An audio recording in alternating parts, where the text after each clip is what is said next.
Assalamu алейкум, урматтуу Москва шаарындагы эмгектенип жүргөн мекендештер. Эсиңиздерге сала кетсек, биз бул долбоорду Москва шаарындагы мекендештердин илим билим деңгээлин текшерүү максатында жана башкаларга пайдалуу болсун деп баштаганбыз. Негизи биз өзүбүз дагы Москва шаарында эмгектенип жүрүп, көптөгөн жумуштарда иштеп жүрдүк. Анан кээ бир жумуштарда өзүбүздүн эле кыргыз байкелерибиздин кылык жоруктарын көрүп, ичибиз ачышкан күндөр да болгон. Бир мисалды келтирсек, жумуштан кийин акчаларын алып, чогулуп туруп, биз чарчадык деп туруп, спирт ичимдиктерин, мисалы пиво ичкен күндөрүн көп кездештиребиз. Бул негизи ислам динине дагы, шариатка дагы туура келбейт. Андыктан биз азыр мекендештерибизден ошентип эс алуу жолу туурабы же туура эмес экенин мекендештердин ой пикирлерин угабыз. Ассаламу алейкум, урматтуу мекендештер. Биз Москва шаарындагы мекендештерибиздин ой пикирлерин угуп жүрөбүз. Байке, сиздин атыңыз ким? Сулайман. Сулайман байке. Мисалы Москва шаарында көпчүлүк биздин кыргыз байкелерибиз жанагындай күнүмдүк акча төлөгөн жумуштарда иштешет го. Жумуштан кийин халтурада иштешет. Анан халтурадан кийин биз чарчадык деп туруп, биздин кыргыз байкелер көбү спирт ичимдигин ичип, мисалы пиво ичип, жумушунан кийин эс алышат да. Ошентип эс алгандары туурабы, туура эмеспи? Сиздин оюңуз кандай? Ар кимдики ар кандай го дейм, ою кандай, может кыйналып бирдеке болуп ичкен, бирок ичкен өзү туура эмес го дейм да. Может чарчап нервден ичкендер бар, күйүттөн ичкендер бар. Бирок негизи болбойт ичкенге. Болбойт, дейм, шарият боюнча болбойт да. Аны менен чарчоо басылбайт го дейм. Спирт ичимдик ичүү менен басылбайт да чарчоосу. Басылбаса керек дейм. Сиз негизи сиздин оюңуз болбойт пиво ичкенге. Жакшы. Алейкум ассалам. Мен бул нерсе өтө жакшы эмес көрүнүш. Күнүмдүк иштегенден кийин халтураларда өз чөнтөгүнө иштесе, ичимдик ичкендер бул туура эмес. Бул жака иштеген келгенбиз, основной. Бул жакта ичиш үчүн, чегиш үчүн келген эмеспиз. Основной биз ошо иштегенибиз келгенбиз Москвага. Ошо өзүбүз иштешибиз керек. Андай нерселерге болсо мен каршымын. Иштеп туруп эле кайтыш керек мекенге. Жок, иштеген келгенден кийин мекенге кайтыш керек, иштеш керек. Анан кичине ал жак, бер жакты көрүп дегендей. Оюм өтө жаман, өтө терс. Андай болбош керек. Бул жака келген себеби бул иштеп, ата-энеге, үйдөгө акча салыш керек. Иштеп, бирок пиво ичкенге болбойт. Жок, вообще каршымын ага. Мен оюмча ондоган болбойт. Иштегенден менен бар жогда иштеген келгенбиз бияка. Бәрің аркылда. Айтсаң ардеке дейт. Бирнерсе айтсаң жаман көрөт. Сенин акчаң жок деп элем, мен өзүм акчама иштеп атам, эмне кылтам дейт. Билбейм, мен бәрің аркылда. Ошо ичкендери туурабы же туура эмеспи? Туура эмес го дейм. Туура эмес, Енді жұмыстан кейін пиво ішкен, бірақ дұрыс емес ол. Дұрыс емес? Я, әрине дұрыс емес. Өйткені деген еркектей болу керек қой, жұмыс істеген кезде жұмыс істеп, бірақ ішпеу керек та. Бұл бойынша ойым терс. Терс. Бұл негізі болбайды да, халтура өзі күндік, бір күндік іштесе, ан 1,5 сом, 2 сом іштейді, көп болса 2 сом іштейді. Аны пиво ішіп қойса қандай болады деген. Сіздің ойыңыз пиво ішкенге болбойт, Ооба. Эми ар ким өз билет да.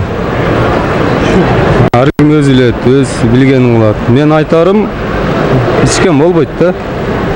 Ичкен болбойт, Ичкен болбойт. Болбойт деп ойлойм. Туура эмеспи? Чарчасаң пиво деле ичпей деле койсо болот, чарчап.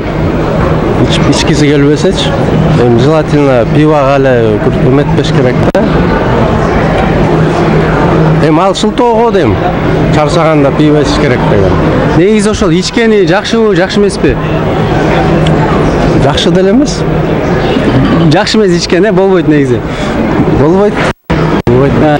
Ол тууралуу мен тикелей каршымын. Пиво ичип эс алыш боюнча эми ар кимдин өзүнүн каалоосу го, мен бирөөнүн мындай тыя албайм. Мен негизи менин оюмча туура эмес. Болбойт, сиздин оюңуз боюнча? Менин оюмча болбойт. Чындап эле ичкендерге көз карашым жаман. Ошондо мен кассада отурам бул жерде. Основной ошо кечки мал кыргыз балдар, жапжашыл балдар өлөгө пиво алып өтүшөт да кассадан. Аны ичпегиле деп айтканга мен укугум жок. Мага чындап эле жаман көз карашта карашат дейм, жаман сөз айтсам. Анан мындай бомуш болуп кеткендерди да көрөм, кыргыз балдардычы. Кийимдери жаман кийим. ичкендерине чындыгында көз карашым жамандыр. Экинчи маселе ошол эле биздин экендештер боюнча көпчүлүк кыргыз бир туугандарыбыз торговый центрлерге келип кийипси жешет крылышки. Ошол мисалы крылышки жегендери алардыкы кандай? Туурабы, туура эмеспи? Оюңуз кандай? Туура деле эмес го дейм. Бул кандай союлуп келип атат? Өлгөн тоокпу, туура союлганбы, туура эмеспи? Билбейм, каждый өзүнө жооп. Адалбы, адал эмеспи? Каждый өзүнө жооп берет го дейм. Жеген дагы, жебеген дагы. Сиздин оюңуз болбойт, Болбойт го, желательно жебей эле койсо ден соолукка деле канчалык неме кетет да. Жообуңуз жакшы болду. Крылышка деле эме жок го буякта. Бир халал деген эмеси жок да булардачы. Крылышки жеген деле бул бургер жеген деле болбойт го дейм. Крылышки анан негизи эле тоок ал жебейбиз биз семейный элечи буякта. Тоок ошо эттерден. Чын айтсам ал болбойт, кээсиде ал харам, халал жанагынан союлбайт. Вообще жегенге болбойт. Мусулмандарга тыйым салынат, Конечно, мусулмандарга тыйым салынат. Крылышки әрине жегенге болады. Болот. Жеген болмайды. Болады. Сиз өзүңүз да жейсиз? Дұрыс, әрине тұр ғой. Жакшы. Жакшы. Негизи боло берет жегенге, болады. Жакшы. Бирок бул туура эмес. Туура эмес. Туура эмес. Бул эми адалбы, халалбы, кандай эме болсо, жок. Туура эмес. Жегенге болбойт, Бюджетке карайт го дейм. Башка ой келбейт экен. Крылышканы айтып коюшат эми халал эмес депчи. Органин түрөп тесе анча-мынча жеп койсо болот да. Өзүңүз жейсиз крылышки, Жейм, ачык. Жакшы. Билбейм, крылышки адал эле го дейм, же арамбы? Негизи бул тоок нети да ошо сиздин оюңуз кандай? Болобу жесе? Если адалдан союлса болот да, если адалдан союлбаса 100% гарантия жок го дейм. Эми биринчи мен угушум боюнча мына Москванын алымы киргизген дейт, багында халал дейт. Кийин уктум бекон кошуп коюптур деп айтышты да. Эми бирок туура, бирок действительно азыр бекон бар. Биринчи киргизген өзү мындай уккан боюнча халал деп кейсине. Азыр бирок эми жегенге болбойт, айла жок. Сиз өзүңүз жейсизби? Мен өзүм жейм бирок. Мына кез анча-мынча эле жейм бирок өзүнүн азыр эмне көп, өзүнүн чайканалары көп. Мына өзбек туугандар ачкан, кыргыз туугандар ачкан, ошолордон эле жейм көбүнчө эле. Эми ким шарт тура келсе жей берсин эми. Аш отуруп жей берсин. Крылышки жей беришет, Сиз өзүңүз жейсизби? Жейм. Жейсиз, Эми бул тууралуу оюм жакшы эле оюм. Сиз өзүңүз крылышки жейсизби? Өзүм деле жейм, Башкаларга деле жесе болот. Тоок нети да. Тоок нетем, жесе болот деп ойлойм. Рахмат байке. Үчүнчү суроо. Биздин Ханафи мазхаб боюнча куптан намазынан кийин дагы кайсыл намаз окулат? Куптандан кийин багымдат го дейм, Жок. Куптан шам болот да. Багымдатка чейин, куптандан кийин. Асыр да.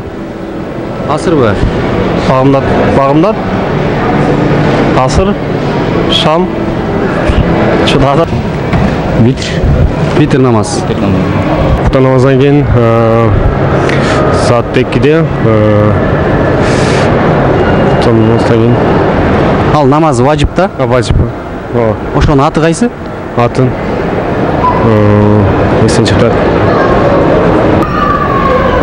Тахажуд. Тахажудка чейинчи.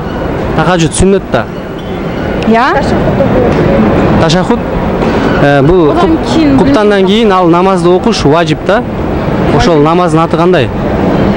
Билмейсизби, бирок шын. Билбейсизби, Куптан намаз важип. Важип. Толук аты? Важип намаз болду. Витр важип. Витр важип. Нафиг. 3 рекеттен турат. Мен ал жагына жакын эмес, бияк суроо жооп берсин. 5 убак намаз окуйт экем. 3 рекеттен турат. Кудай кааласа, эми билсем айтмакмын. Ошону бербей эле коёсуң да. Ошону бербей эле койгон. Жообун билбейсиз бирок. Билбейм. Багымдат намаз. Багымдат намаз окулат, куптандан кийин. Куптан намазынан кийин тахажуд окулат. Куптан намаздан кийин тахажудду касымалда болсун окуй берсе болот.